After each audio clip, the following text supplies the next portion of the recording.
I want us to pray for Kenya. God told me today, I tell you, we pray for Kenya.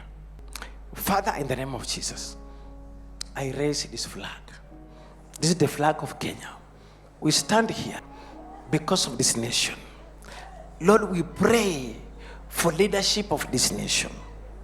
That, Lord,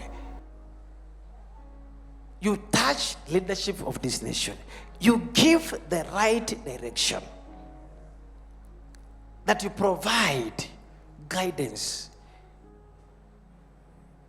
in this government. Lord, root out corruption that is rooted. Root out negligence. People are dying because of these things. Lord, we pray that give wisdom for the leadership so that the deaths we are having may stop. Lord, deal with it. Deal with it.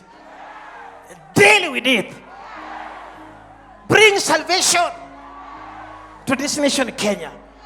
Bring salvation to this government. Change. Your people are crying, they are suffering.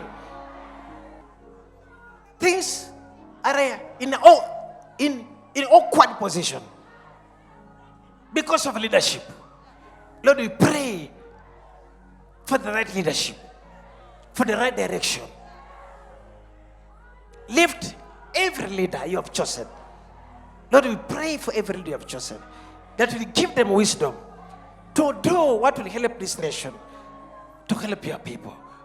Lord, I pray that your mercies shall prevail upon Kenya. I stand as your priest. I pray, Lord, that your leadership, your wisdom shall prevail. In Jesus' name we pray.